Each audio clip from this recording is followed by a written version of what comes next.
గోవాలో ఈ నెల 19న నిర్వహించిన అంతర్జాతీయ కుంఫు పోటీలలో స్థానిక ప్రభుత్వ కళాశాలలకు చెందిన విద్యార్థిని విజయలక్ష్మి ప్రథమ స్థానంలో నిలిచి బంగారు పతకం సాధించింది.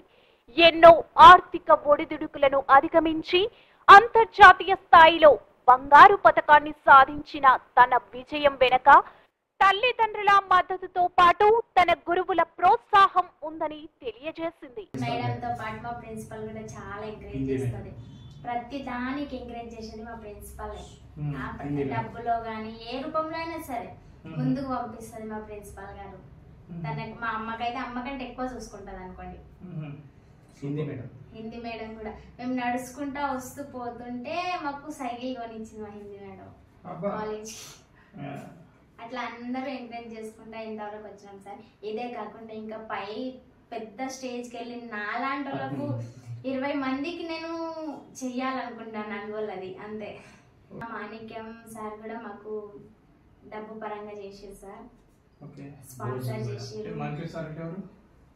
పసల్వాదిలో ఉంటారు మాణిక్యం సార్. ఆయన కూడా మాకు ప్రతి దాంట్లో చేసేది. ఆ సార్ మొన్న మేడంతో పాటు తన పేరును సార్థకం చేసుకున్న విజయలక్ష్మి తనలాంటి నలుగురికి కూడా గురువుగా మారి వారి విజయాలకు కూడా తమ కారణం అవుతూ ముందుకు వెళ్తుంది.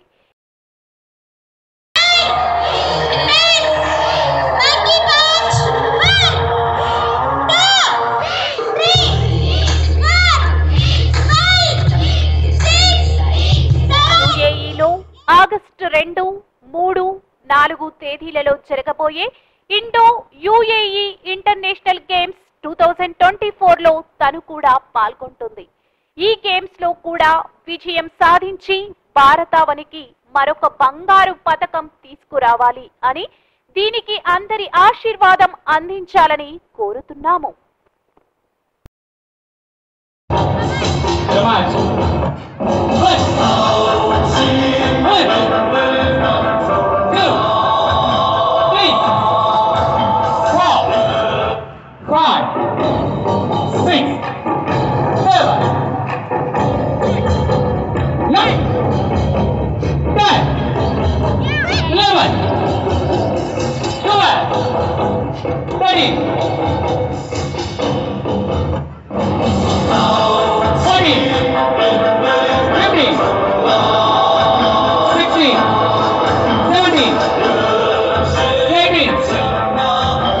Nineteen, 30, 31.